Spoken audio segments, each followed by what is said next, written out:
And welcome to the Aaron Katzman Show. I'm your host, Aaron Katzman. We're here to speak about your life, your money, and your investments. And as always, we're coming to you from the spiritual and soon-to-be financial capital of the world, Jerusalem, Israel. If you've got any questions or comments, feel free to email me at Aaron, Aaron, at Lighthouse with an L, lighthousecapital.co.il. That's Aaron at lighthousecapital.co.il. You can check me out on the web at www.aaronkatzman.com. That's www.aaronkatzman.com. Be sure to follow me on both LinkedIn and Twitter and subscribe to our YouTube channel. So today, I want to touch on the basics of estate planning and define a few terms. This will be very, very, very basic, okay?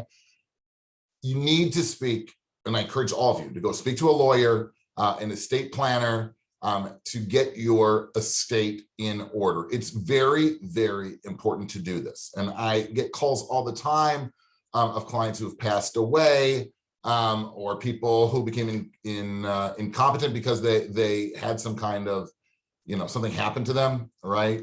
They had a heart attack, they had a stroke. These are all things that need to be taken care of. Don't wait, okay? Start planning and do some estate planning sooner rather than later. So again, you want to speak to a professional. It's not what I do, okay? I'm not necessarily, but I'm familiar with it, and I want to just define a few terms, okay?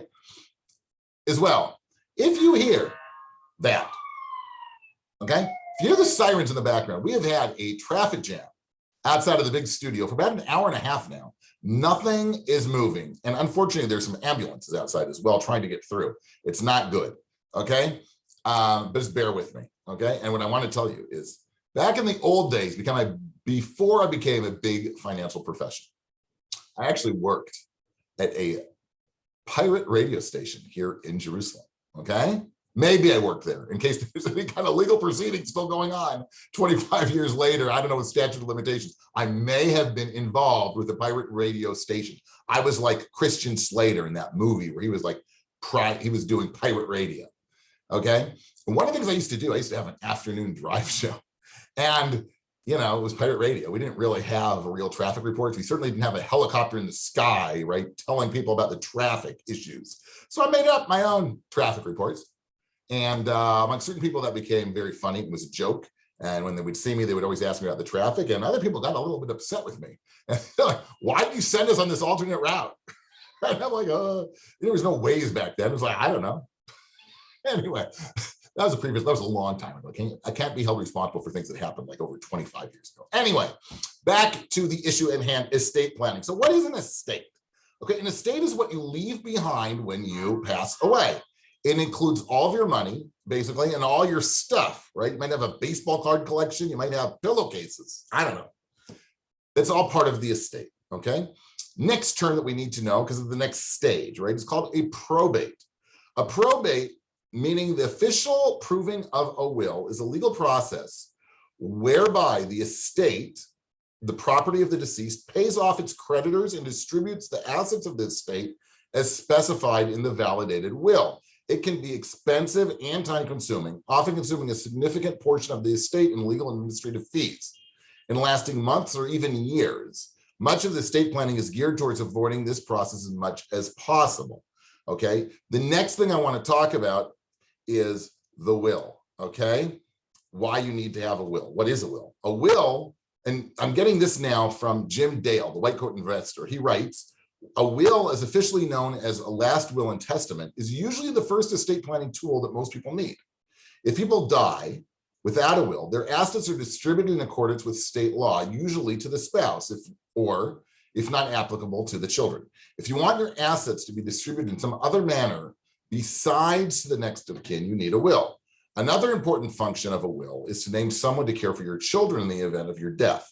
Even a medical student with a hugely negative net worth needs a will if they have children.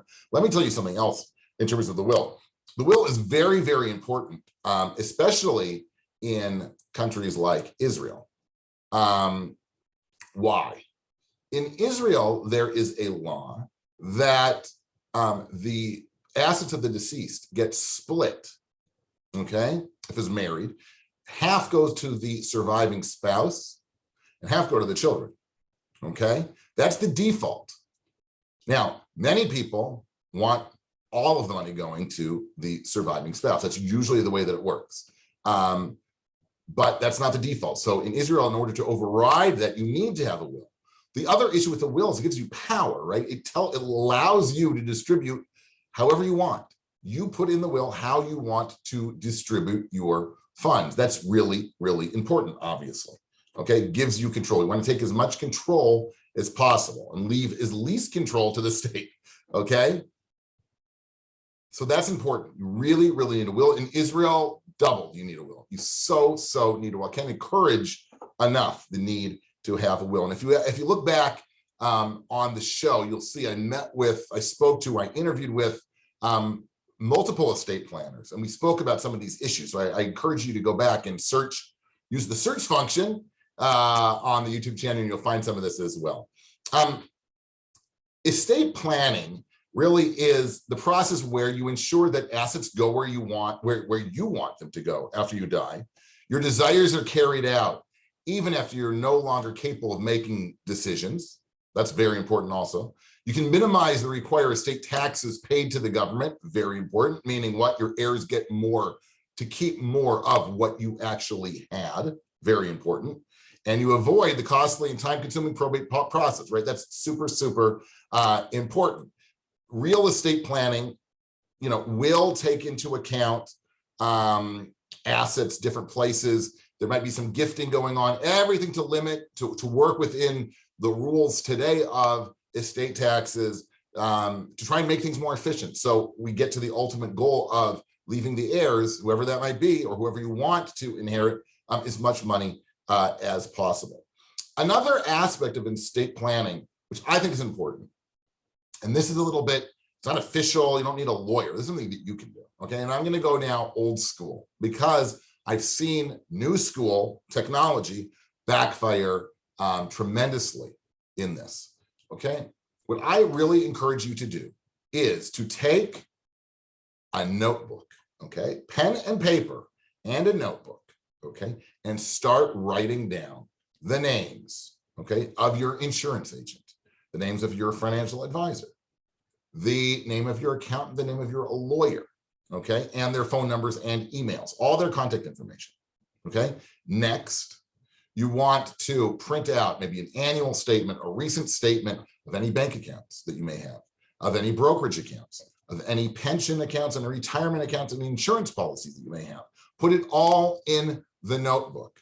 Why? Because too often I see, and I've seen tragic cases, you got to believe me, of young widows, right? Their husbands controlled the finances.